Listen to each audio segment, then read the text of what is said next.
Gentleman ಇಂದು Lucknow super Giants ಮತ್ತು Delhi capitals ನಡುವಿನ ಮೊದಲ ಪಂದ್ಯ ಭಾರಿ ಕುತೂಹಲವನ್ನ ಮೂಡಿಸಿದೆ. ಲಕ್ನೋ ತಂಡದ ಆಕ್ರಮಣಕಾರಿ ಬ್ಯಾಟಿಂಗ್ ಮತ್ತು ಪೇಸ್ ದಾಳಿ ಇಂದು ಗಮನ ಸೆಳೆಯುತ್ತಾ ದೆಹಲಿ ತಂಡದಲ್ಲಿ ಕನ್ನಡಿಗರ ಬಲ ವಿಶೇಷವಾಗಿದೆ. ಇದು ತಂಡಕ್ಕೆ ಹೆಚ್ಚುವರಿ ಶಕ್ತಿ ಕೊಡುತ್ತದೆಯಾ ಅನ್ನೋದೇ ಇವತ್ತಿನ ಫೋಕಸ್ ಆನ್ IPL ಚರ್ಚೆ. ನಾನು ಪವಿತ್ರ, ನನ್ನ ಜೊತೆ ಜಾಯಿನ್ ಆಗ್ತಾ ಇದ್ದಾರೆ ನಮ್ಮ ಚಾನೆಲ್ ನ ಮುಖ್ಯಸ್ಥರಾದಂತಹ ಹೇಮಂತ್ ಅವರು. Sir hi, welcome. Yes sir, ಇವತ್ತು DC ಅಂಡ್ LCG ಇಬ್ಬರು high voltage match. Yes sir, ಇಬ್ಬರ ಬಲಾಬಲ ಹೇಗಿದೆ ಅನ್ನೋದು. ಇಬ್ಬರು ಬಲಾಬಲ. DC ನೋಡಿ, DC ನಲ್ಲೂ ಪ್ರತಿಭಾವಂತರಿದ್ದಾರೆ, ಲಕ್ನೋದಲ್ಲೂ ಪ್ರತಿಭಾವಂತರಿದ್ದಾರೆ. ಡೆಲ್ಲಿ ವರ್ಸಸ್ ಲಕ್ನೋ ಒಂಥರ ದಾಯಾದಿ ಕಲಹ ತರ ಇವರಿಬ್ರು. ಓಕೆ, ದೆಹಲಿ ಮತ್ತೆ ಲಕ್ನೋ ಅಂದ್ರೆ ಹಂಗೆ ದಾಯಾದಿ ಕಲಹ. ಲಕ್ನೋದಲ್ಲಿ ಮ್ಯಾಚ್ ನಡೀತಾ ಇದೆ, ಇದು ಅಡ್ವಾಂಟೇಜ್ ಆಗ್ಬೋದಾ ಲಕ್ನೋಗೆ ಅನ್ನೋದು ಮತ್ತೊಂದು ಮಾತು. ಆದ್ರೆ ಇವರಿಬ್ರು ಬಲಾಬಲ ಅಂತ ನೋಡೋದಾದ್ರೆ ಎರಡೂ ತಂಡದಲ್ಲಿ ಪ್ರತಿಭಾವಂತರ ದಂಡೆ ಇದೆ. ಲಕ್ನೋದಲ್ಲಿ ಏನಂದ್ರೆ, ಲಕ್ನೋದಲ್ಲಿ ಒಂದು ತರ ಪ್ರತಿಭಾವಂತರ ದಂಡಿ ಯಾವ ತರ ಅಂದ್ರೆ ರಿಷಬ್ ಪಂತ್ ಕ್ಯಾಪ್ಟನ್. ಓಕೆ, ಅದಾದ್ಮೇಲೆ ಮಾರ್ಕ್ರಮ್ ಇದ್ದಾರೆ. ಮಾರ್ಕ್ರಮ್ ಆದ್ಮೇಲೆ ಮಿಚೆಲ್ ಮಾರ್ಷ್ ಇದ್ದಾರೆ. ಅದಾದ್ಮೇಲೆ ಜಾಸ್ ಇಂಗ್ಲಿಷ್ ಅವರಿದ್ದಾರೆ. ಅದಾದ್ಮೇಲೆ ಆಯುಷ್ ಬದೋನಿ, ಅದಾದ್ಮೇಲೆ ಹಸರಂಗ, ಅದಾದ್ಮೇಲೆ ಸೆನ್ಸೇಷನ್ ಕ್ರಿಯೇಟ್ ಮಾಡುವಲ್ಲಂತ ಪ್ಲೇಯರ್ ಅಂದ್ರೆ Nicholas Pooran. Okay, Nicholas Pooran ಏನಾದ್ರೂ ಫಾರ್ಮಿಗೆ ಬಂದು ನಿಂತ್ರಪ್ಪ ಅಂದ್ರೆ ಅವ್ರು 5 ಓವರ್ ಆಡಿದ್ರೆ 100 ರನ್ ಹೊಡಿತಾರೆ.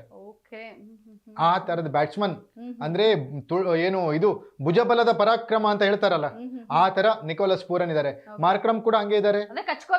ಹೌದು, ಹಂಗಾಗಿ ಇದು ಲಕ್ನೋ ಸೂಪರ್ ಬ್ಯಾಟಿಂಗ್ ಅಂದ್ರೆ ಡೆಲ್ಲಿ ಅವ್ರಕ್ಕಿಂತ ಇನ್ನು ಡೆಲ್ಲಿನಲ್ಲೂ ಪ್ರತಿಭಾವಂತರ ದಂಡಿದೆ. ಅಭಿಷೇಕ್ ಪೋರಲ್, ಅದು ನಮ್ಮ ಪ್ರತಿಭೆ ದೇಶದ್ದು. ಅದಾದ್ಮೇಲೆ ಅವ್ರ ಜೊತೆ KL ರಾಹುಲ್, ಅದಾದ್ಮೇಲೆ ಕರಣ್ ನಾಯರ್, ಅದಾದ್ಮೇಲೆ ಅಕ್ಷರ್ ಪಟೇಲ್, ಸ್ಟಬ್ಸ್, ಅದಾದ್ಮೇಲೆ ಅಶುತೋಷ್ ಶರ್ಮಾ, ಅದಾದ್ಮೇಲೆ ಸಮೀರ್ ರಿಜ್ವಿ. ಇವರು ಪ್ರತಿಭಾವಂತರಿದ್ದಾರೆ. ಇವರು ಒಳ್ಳೊಳ್ಳೆ ಬ್ಯಾಟ್ಸ್ಮನ್ ಗಳಿದ್ದಾರೆ. ಜೊತೆಗೆ ಡೇವಿಡ್ ಮಿಲ್ಲರ್ ಎಂಟ್ರಿ ಆಗಿದ್ದಾರೆ. ಅದಾದ್ಮೇಲೆ ಬೌಲಿಂಗ್ ಅಂತ ಬಂದಾಗ ಮಿಚೆಲ್ ಸ್ಟಾರ್ಕ್ ಇದ್ದಾರೆ, ಮುಖೇಶ್ ಕುಮಾರ್, T ನಟರಾಜನ್, ಅದಾದ್ಮೇಲೆ ಸ್ಪಿನ್ನರ್ ಕುಲ್ದೀಪ್ ಯಾದವ್, ಅಕ್ಷರ್ ಪಟೇಲ್ ಕೂಡ ಸ್ಪಿನ್ ಮಾಡ್ತಾರೆ, ವಾವ್ ಅನ್ನೋ ತರ. ಹಂಗಾಗಿ ಎರಡೂ ತಂಡಗಳು ಸಮತೋಲನದಿದೆ. ಎರಡು ತಂಡಗಳಿಂದ ಇವತ್ತು ಭಾರಿ ಪೈಪೋಟಿ, ಭಾರಿ ಹೋರಾಟ. ಫಸ್ಟ್ ಮ್ಯಾಚ್ ಇಬ್ಬರಿಗೂ ಕೂಡ, ಹಂಗಾಗಿ ನಿರೀಕ್ಷೆ ಮಾಡಬಹುದಾಗಿದೆ ಪವಿತ್ರ. ಸರ್, ಅಂದ್ರೆ ಈ ಒಂದು 2026-19ನೇ ಆವೃತ್ತಿಯ IPL ಇಲ್ಲಿವರೆಗೂ ಆಡಿರೋ 4 ಮ್ಯಾಚ್ಗಳು, ಆ 4 ಮ್ಯಾಚ್ ಹೋಮ್ ಗ್ರೌಂಡ್ ಅಲ್ಲಿ ಆಡಿರುವಂತ ಎಲ್ಲರೂ ವಿನ್ ಆಗಿದ್ದಾರೆ. ಈ ಬಾರಿ ಕೂಡ LSG ವಿನ್ ಆಗ್ಬೋದಾ? ಇಲ್ಲ, ಇಲ್ಲಿ ಸ್ವಲ್ಪ ಡೌಟ್ ಇದೆ. ಓಕೆ, ಇಲ್ಲಿ ಏನಂದ್ರೆ ಕನ್ನಡಿಗರು ಇರೋದ್ರಿಂದ ಆ ರಿಸಲ್ಟ್ ಉಲ್ಟಾ ಪಲ್ಟಾ ಮಾಡಬಹುದು. ಓಕೆ, ಇಬ್ರು ಕನ್ನಡಿಗರು ಇಲ್ಲಿ ಏನಂದ್ರೆ ಪ್ರಧಾನ ಪಾತ್ರ ವಹಿಸ್ತಾ ಇರೋದ್ರಿಂದ ಇವರು ರಿಸಲ್ಟ್ ನ ಉಲ್ಟಾ ಪಲ್ಟಾ ಮಾಡಬಹುದು. ಡೆಲ್ಲಿ ವಿನ್ ಆಗ್ಬೋದಲ್ಲ, ಇವತ್ತು 4 ಆದ್ಮೇಲೆ ಒಂದು ಡೆಲ್ಲಿ ವಿನ್ ಆಯ್ತು ಅನ್ನೋ ತರನು ಬರ್ಬೋದಲ್ವಾ.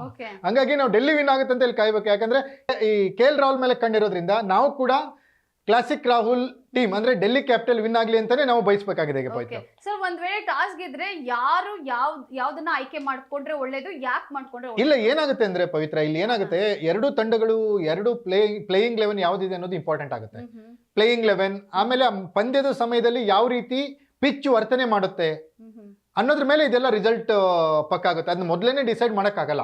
ಇನ್ನೇನು ಟಾಸ್ಗೆ ಒಂದು 10 ನಿಮಿಷ 15 ನಿಮಿಷ ಇದೆ ಅಂದಾಗ ಮ್ಯಾನೇಜ್ಮೆಂಟು, ಕ್ಯಾಪ್ಟನ್ನು, ಅದಾದ್ಮೇಲೆ ಕೋಚು, ಆಮೇಲೆ ಹಿರಿಯ ಆಟಗಾರರು ಕೂತು ಒಂದು ತೀರ್ಮಾನಕ್ಕೆ ಬರ್ತಾರೆ. ಎಸ್, ಈ ಟೀಮ್ ನಲ್ಲಿ ನಾವು ಟಾಸ್ ವಿನ್ ಆದ್ರೆ ಬ್ಯಾಟಿಂಗ್ ತಗೊಳ್ಳೋಣ, ಒಳ್ಳೆ ಸ್ಕೋರ್ ಕೊಡ್ಬೋದು ಚೇಜಿಂಗ್ಗೆ. ಇಲ್ಲ ಅಂದ್ರೆ ನಾವು ಫೀಲ್ಡಿಂಗ್ ತಗೊಳ್ಳೋಣ, ಕಟ್ ಹಾಕ್ಬೋದು, ಕಡಿಮೆ ಸ್ಕೋರಿಗೆ ಕಟ್ ಹಾಕಿ ನಾವು ಚೇಂಜ್ ಮಾಡ್ಬೋದು ಅನ್ನೋ ತರದ್ದು ಪ್ಲಾನ್ ಮಾಡ್ಕೋತಾರೆ. ಹಾಗಾಗಿ ಇದೆಲ್ಲ ಮ್ಯಾಚ್ ಆರಂಭಕ್ಕೂ ಕೆಲವೇ ನಿಮಿಷಗಳ ಮೊದಲು ಡಿಸೈಡ್ ಆಗುವಂತದ್ದು ಬಿಟ್ರೆ ಮೊದಲೇ ಡಿಸೈಡ್ ಮಾಡಕ್ ಆಗಲ್ಲ ಪವಿತ್ರ. ಸರ್, ರಿಷಬ್ ಪಂತ್ ನಾಯಕತ್ವ ಮತ್ತೆ ಅಕ್ಷರ್ ಪಟೇಲ್ ನಾಯಕತ್ವ ಇವರಿಬ್ರದ್ದು ಹೆಂಗಿರುತ್ತೆ ಸರ್? ರಿಷಬ್ ಪಂತ್ಗೆ ಸ್ವಲ್ಪ ನಾಯಕತ್ವದ ಅನುಭವ ಇದೆ. ಅಕ್ಷರ್ ಪಟೇಲ್ಗೆ ಯಾವುದೇ ಅಂತಾರಾಷ್ಟ್ರೀಯ ಪಂದ್ಯಗಳಲ್ಲಿ ನಾಯಕತ್ವ ವಹಿಸಿರೋ ಅನುಭವ ಇಲ್ಲ. ಆದ್ರೆ ಇಲ್ಲಿ KL ರಾಹುಲ್ಗೆ ಕ್ಯಾಪ್ಟನ್ ಮಾಡ್ಬೇಕು ಅಂತ ಡೆಲ್ಲಿ ಕ್ಯಾಪಿಟಲ್ ಇತ್ತು. ಆದ್ರೆ KL ರಾಹುಲ್ ಯಾಕೋ ಅದನ್ನ ರಿಜೆಕ್ಟ್ ಮಾಡಿದ್ರು. ಈಗ ಸದ್ಯಕ್ಕೆ ಬೇಡ, ನನ್ನ ಕ್ಯಾಪ್ಟನ್ಸಿ ನಾನು ಆಸ್ ಎ ಪ್ಲೇಯರ್ ಆಗಿ ಆಡ್ತೀನಿ, ಅಕ್ಷರ್ ಪಟೇಲ್ ಅವರೇ ಇರ್ಲಿ ಅಂತ. ಬಟ್ ಅಕ್ಷರ್ ಪಟೇಲ್ ಕೂಡ ಈಗ ಮೊನ್ನೆ ವರ್ಲ್ಡ್ ಕಪ್ ಗೆದ್ದಿರೋ ತಂಡದ ಭಾಗವಾಗಿದ್ರು, ಒಳ್ಳೆ ಪರ್ಫಾರ್ಮೆನ್ಸ್ ನೀಡಿದ್ರು, ಒಳ್ಳೆ ಬ್ಯಾಟಿಂಗ್ ಮಾಡ್ತಾರೆ, ಟೈಮ್ ಬೇಕಂದ್ರೆ ಹಿಟ್ಟಿಂಗ್ ಮಾಡ್ತಾರೆ, ಆಮೇಲೆ ಒಳ್ಳೆ ಸ್ಪಿನ್ನರ್ ಕೂಡ, ಆಮೇಲೆ ಅದ್ಭುತವಾದಂತ ಫೀಲ್ಡರ್. ಒಂದು ಯಾವುದು ಮೊನ್ನೆ T20 ವರ್ಲ್ಡ್ ಕಪ್ ಫೈನಲ್ ಅಲ್ಲಿ ಅವ್ರು ಹಿಡಿದಿರೋ 2 ಕ್ಯಾಚ್ಗಳೇ ಅದಕ್ಕೆ ಬೆಸ್ಟ್ ಎಕ್ಸಾಂಪಲ್. ಅದ್ಭುತವಾದ ಫೀಲ್ಡರ್. ಹಂಗಾಗಿ ತಂಡ ಸಮತೋಲನದಿದೆ, ಒಳ್ಳೆ ಆಲ್ರೌಂಡರ್ಸ್ ಇದ್ದಾರೆ. ಹಾಗಾಗಿ ಇಲ್ಲಿ ಎರಡೂ ತಂಡಗಳು ಅಂತ ಬಂದಾಗ ಇಲ್ಲಿ ಕಟ್ಟುನಿಟ್ಟಿನ ಹೋರಾಟ, ಪ್ರಾಣವನ್ನ ಪಣಕ್ಕಿಟ್ಟು ಹೋರಾಡೋದಂತಾರಲ್ಲ, ಅದನ್ನ ಇವತ್ತು ನಾವು ಎಕ್ಸ್ಪೆಕ್ಟ್ ಮಾಡಬಹುದು ಮ್ಯಾಚ್ ಅಲ್ಲಿ. ಪಿಚ್ ಅಂಡ್ ವಾತಾವರಣ ಈ ಬಾರಿ ಕ್ರೀಡಾಂಗಣ ಸಪೋರ್ಟ್ ಮಾಡುತ್ತಾ ಪ್ಲೇಯರ್ಸ್? ಭಾರತದ ಪಿಚ್ ಗಳಂದ್ರೆ ಅಷ್ಟೇ ತೇವಾಂಶ ಜಾಸ್ತಿ, ಚಳಿ ಜಾಸ್ತಿ ಇರುತ್ತೆ. ಓಕೆ, ಹಂಗಾಗಿ ಪಿಚ್ ಮೇಲೆ ತೇವಾಂಶ ಇರುತ್ತೆ, ಬಾಲ್ಗಳು ಚೇಂಜ್ ಮಾಡುವಾಗ ಜಾಸ್ತಿ ಹೊಡೆದ್ರು ಕೂಡ ಮುಂದೆ ಹೋಗಲ್ಲ, ಯಾಕಂದ್ರೆ ಹುಲ್ಲು ಇರೋದ್ರಿಂದ ಅದು ಹಿಡ್ಕೊಳ್ಳುತ್ತೆ. ಆಮೇಲೆ ಬಾಲ್ ಕೂಡ ಈಗ ಬೌಲರ್ಗಳಿಗೆ ಗ್ರಿಪ್ ಸಿಗಲ್ಲ, ಕೈಯಿಂದ ಜಾರಿ ಹೋಗುವಂತ ಸಾಧ್ಯತೆ ಇರುತ್ತೆ. ಮಳೆ ಬರೋ ವಾತಾವರಣ ಇದೆ, ಅಂದ್ರೆ ಅಷ್ಟು ಮಳೆ ಬರುತ್ತೆ ಅಂತ ಹೇಳಕ್ಕಾಗಲ್ಲ, ಬಟ್ ಆ ವಾತಾವರಣ ಅನ್ನೋದಿರುತ್ತೆ. ಆದ್ರೂ ಕೂಡ ಒಂದು ಹೈ ವೋಲ್ಟೇಜ್ ಮ್ಯಾಚ್, 40 ಓವರ್ಗಳಲ್ಲಿ 400ಕ್ಕಿಂತ ಹೆಚ್ಚಿಗೆ ರನ್ ಅನ್ನ ಎಕ್ಸ್ಪೆಕ್ಟ್ ಮಾಡಬಹುದು ಪವಿತ್ರ. ಸರ್, ಹಾಗಾದ್ರೆ ಡೆತ್ ಓವರ್ಗಳಲ್ಲಿ ಯಾವ ಒಂದು ತಂಡ ಸ್ಟ್ರಾಂಗ್ ಇರಬಹುದು ಅನ್ನೋತರ ಸರ್? ಅದನ್ನ ಹೇಳಕ್ಕಾಗಲ್ಲ. ಆ ಡೆತ್ ಓವರ್ಲಿ ಯಾರು ಬ್ಯಾಟಿಂಗ್ ಬರ್ತಾರೆ ಅನ್ನೋದ್ರ ಮೇಲೆ ಡಿಪೆಂಡ್. ನಿಮ್ಗೆ ಡೆತ್ ಓವರ್ಲಿ ಲಾಸ್ಟ್ 2-3 ಓವರ್ದಾಗ ನಿಕೋಲಸ್ ಪೂರನ್ ಇದ್ರು ಅಂದ್ರೆ ಅವ್ರನ್ನ ಮೀರ್ಸಕ್ಕೆ ಯಾರಿಗೂ ಆಗಲ್ಲ. ಯಾವುದರ ಬಾಲ್ ಹಾಕಿ, ಯಾರ್ಕರ್ ಹಾಕಿ ಅಥವಾ ಬೌನ್ಸರ್ ಹಾಕಿ, ಇನ್ ಸ್ವಿಂಗ್ ಔಟ್ ಸ್ವಿಂಗ್ ಏನ್ ಬೇಕಾದ್ರೆ ಹಾಕಿ 6 ಹೊಡೆ, ಲೀಲಾಜಾಲವಾಗಿ 6 ಹೊಡೆಂತ ಮನುಷ್ಯ. ಓಕೆ, ಹಂಗಾಗಿ ಡೆತ್ ಓವರ್ ಅಂತ ಬಂದಾಗ ಯಾರು ಬ್ಯಾಟಿಂಗ್ ಅಲ್ಲಿ ಇರ್ತಾರೆ, ಯಾರು ಕ್ರೀಸ್ ಅಲ್ಲಿ ಇರ್ತಾರೆ ಅನ್ನೋದೇ ಇಂಪಾರ್ಟೆಂಟ್ ಆಗುತ್ತೆ ಪವಿತ್ರ. ಸರ್, ಹಂಗಾದ್ರೆ ಯಾವ ತಂಡದ ಟಾಪ್ ಆರ್ಡರ್ ಎಷ್ಟು ಸ್ಥಿರ ಇರುತ್ತೆ, ಹೇಗಿರುತ್ತೆ ಅನ್ನೋದನ್ನ ನೋಡಿ. 2 ತಂಡಗಳನ್ನ ನೋಡಿದ್ರೆ ನಿಮ್ಗೆ ಡೆಲ್ಲಿನೇ ಹೆಚ್ಚಿಗೆ ಸ್ಥಿರವಾಗಿರೋದು. ಯಾಕಂದ್ರೆ KL ರಾಹುಲ್ ಇದ್ರೆ ಅಲ್ಲಿ ಸ್ಥಿರತೆ ಇದ್ದೇ ಇರುತ್ತೆ. ಓಕೆ, ರಾಹುಲ್ ಇದ್ರೆ ಅಲ್ಲಿ ಸ್ಟೆಬಿಲಿಟಿ ಇದ್ದೇ ಇರುತ್ತೆ. ರಾಹುಲ್ ಇದ್ರೆ ಅಲ್ಲಿ ರನ್ಸ್ ಇದ್ದೇ ಇರ್ತವೆ. ಓಕೆ, KL ರಾಹುಲ್ ಒಂದು 10 ಓವರ್ ಆಡಿರೋ ಮ್ಯಾಚ್ಗಳು ಯಾವುದೂ ಸೋತೇ ಇಲ್ಲ. ಯಾವ ತಂಡದ ಪರವಾಗಿ ಬೇಕಾದ್ರೆ ಅವರು ಆಡಿದ್ರು ಸೋತಿಲ್ಲ. ಆಮೇಲೆ ಅವ್ರ ಎವರೇಜ್ ಕೂಡ opening batsman, as A opening batsman near 50 ಇದೆ ಅವ್ರದ್ದು ಎವರೇಜ್. T20 ನಲ್ಲಿ ನಾನು ಹೇಳ್ತಾ ಇರೋದು. ಹಂಗಾಗಿ ಆ ತರದ್ದು ಎವರೇಜು, ಆ ತರದ್ದು ಒಂದು ಸ್ಟ್ರೈಕ್ ರೇಟು ಅಷ್ಟಿಲ್ಲ.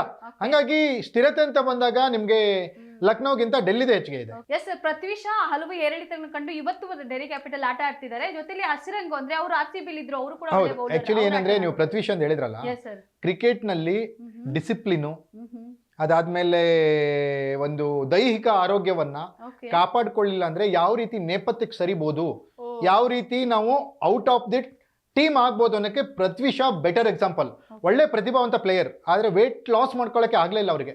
ವೇಟ್ ಹೆಚ್ಚಿಗೆ ಆಯಿತು. ಆಮೇಲೆ ಡಿಸಿಪ್ಲಿನ್ ಇಲ್ಲದೆ ಇರುವಂಥ ವ್ಯಕ್ತಿ. ಹಾಗಾಗಿ ಅವರು ಕ್ರಿಕೆಟ್ನಿಂದ ತುಂಬ ದೂರ ಹೋಗಬೇಕಾಯಿತು. ಈಗ ಮತ್ತೆ ಅವರು ವೇಟ್ ಲಾಸ್ ಮಾಡ್ಕೊಂಡಿದ್ದಾರೆ, ಮತ್ತೆ ಶಿಸ್ತಿನ ಜೀವನಕ್ಕೆ ಮರಳಿದ್ದಾರೆ ಅನ್ನೋಂಥ ವರದಿಗಳಿದ್ದಾವೆ. ಹಾಗಾಗಿ ಪೃಥ್ವಿ ಶಾಗೆ ಈಗ ಮತ್ತೊಂದು ಲೈಫ್ ಅನ್ನೋದು ಕ್ರಿಕೆಟ್ ಲೈಫ್ ಅಂತಾನೆ ನಾವು ಹೇಳ್ಬೋದು ಪವಿತ್ರ. ಅವ್ರು ಹೇಗೆ ಆಡ್ತಾರೆ ಅನ್ನೋದ್ರ ಮೇಲೆ ಅವರ ಮುಂದಿನ ಪಯಣ ನಿರ್ಧಾರ ಆಗುತ್ತೆ. ಓಕೆ ಸರ್, ಜೊತೆಲಿ ಇಲ್ಲಿ ನಿತೀಶ್ ರಾಣಾ ಮತ್ತೆ ದಿಗ್ವೇಶ್ ರಾಠಿ ಇವರಿಬ್ರು ಒಂಥರ ಹಾವು ಮುಂಗುಸಿತಾರೆ ಸರ್. ಇವತ್ತು ಒಂದ್ ಕಡೆ ಇಬ್ರು ಆ ಕಡೆ ಈ ಕಡೆ ಇದಾರೆ, ಅವ್ರದ್ದು ಹೆಂಗಿರುತ್ತೆ? ಇವರಿಬ್ರು ಏನಂದ್ರೆ ಒಂಥರ ಓವರ್ ಅಗ್ರೆಸಿವ್ ಅಂತ.